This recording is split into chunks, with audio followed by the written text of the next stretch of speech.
Hi guys, నేను ఇవాళ గాజర్ హల్వా తయారు చేయబోతున్నాను అనమాట. గాజర్ అంటే క్యారెట్, కానీ నేను ఆరెంజ్ కలర్ కాదు, ఇలా రెడ్ కలర్ క్యారెట్ యూస్ చేస్తున్నాను అనమాట. ఇది సీజనల్, ఇది వింటర్ సీజన్ లోనే దొరుకుతాయి. మాక్సిమం గాజర్ హల్వా అంటే ఈ క్యారెట్ తోనే చేస్తారు. ఇన్ కేస్ ఇది మొత్తం సీజన్ మొత్తం దొరకదు కాబట్టి, ఇవి లేనప్పుడు మనము ఆరెంజ్ కలర్ మన రెగ్యులర్ క్యారెట్ యూస్ చేయొచ్చు.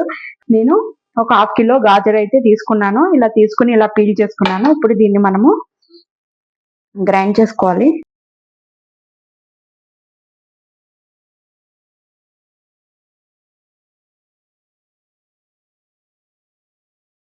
ఈ విధంగా మొత్తం క్యారెట్స్ అన్నిటిని కూడా గ్రేట్ చేసేసుకోవాలి. మన దగ్గర ఇంట్లో మిక్సీ లేకపోతే కనుక మన ఇంట్లో ఉంటది కదా, దాంతో కూడా చేసేసుకోవచ్చు, స్టీల్ దాంతో. ఇన్ని క్యారెట్స్ అంటే ఎక్కువ టైం తీసుకుంటది కాబట్టి, సో నేను ఈ విధంగా మిక్సీ దాంతోనే చేస్తాను. ఈ విధంగా గ్రేట్ అయిపోతుంది. ఇలా గ్రేట్ అయిపోయిన తర్వాత ఇప్పుడు మనం ఒక కుక్కర్ పెట్టుకున్నాము హల్వా చేసుకోవడానికి. కుక్కర్ లో అయినా చేసుకోవచ్చు, కళాయిలో అయినా చేసుకోవచ్చు. నేను కుక్కర్ లో చేస్తున్నాను. దీనికోసం ఒక 2 స్పూన్స్ గీ వేయాలి.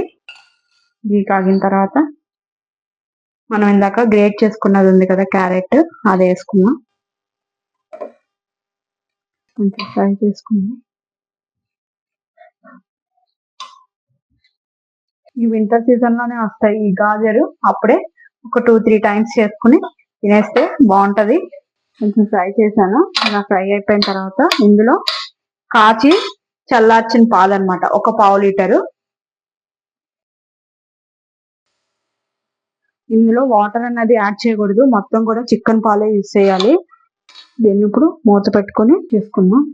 ఒక 2 విజిల్స్ వచ్చే వరకు అయితే దీన్ని మనం కుక్ చేసుకోవాలి. విజిల్స్ అయితే వచ్చేసినాయి, నేను ఇప్పుడు కట్టేసుకుంటున్నాను.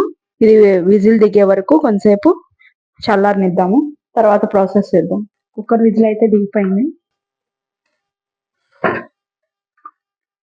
క్యారెట్ అంతా కుక్ అయిపోయింది. ఒకసారి కలిపేసుకున్నాం. కొంచెం మిల్క్ అయితే ఉంది. నేను మళ్ళీ గ్యాస్ ఆన్ చేసుకున్నాం. ఇంకో పక్కన జీడిపప్పులు కూడా వేయించుకున్నాం. సో దానికోసం నేను చిన్న కళాయి అయితే పెట్టుకున్నాను. అందులో ఒక 2 స్పూన్స్ గీ వేస్తున్నాను.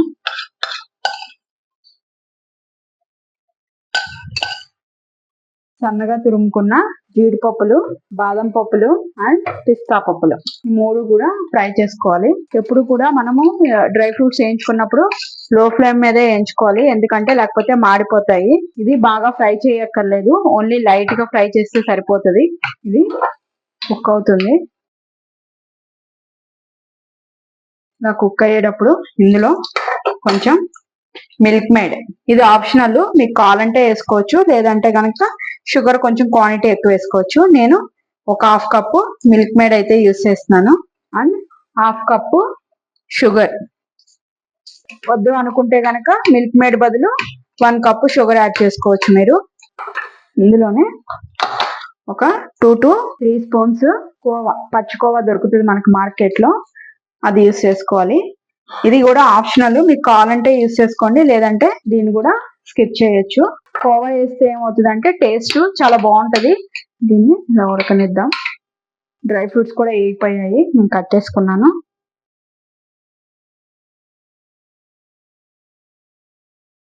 వీటిని కూడా ఇందులోకి వేసేసుకున్నాం.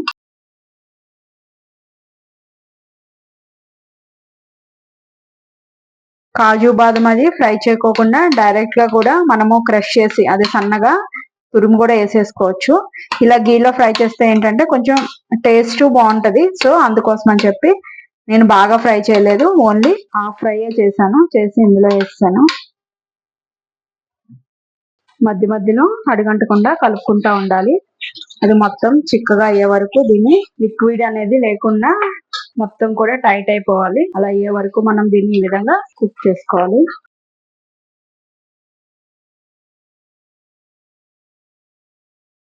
క్యారెట్ హల్వా అయితే దగ్గర పడిపోయింది మొత్తమును. దగ్గర పడిపోయినప్పుడు ఆల్రెడీ ఇందాక ఫ్రై చేసినప్పుడు వేసుకున్నాం కదా, మళ్ళీ ఒక 2 స్పూన్స్ గీ వేసుకోవాలి. ఇందులో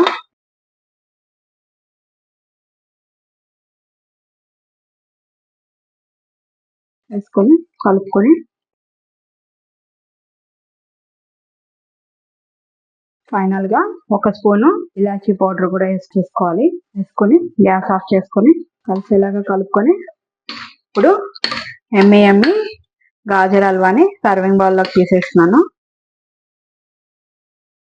కిస్మిస్ కావాలంటే కిస్మిస్ కూడా యాడ్ చేసుకోవచ్చు, అది ఆప్షనల్. నేనైతే ఓన్లీ కాజు బాదం పిస్తానే యాడ్ చేశాను. మీరు కూడా ట్రై చేయండి, చాలా డిఫరెంట్ ఉంటది. ఎమ్మి గాజర్ హల్వా రెడీ అయిపోయింది. మీరు కూడా ట్రై చేసి దీని టేస్ట్ ఎలా ఉందో నాకు కామెంట్ రూపంలో చెప్పండి. Thank you guys.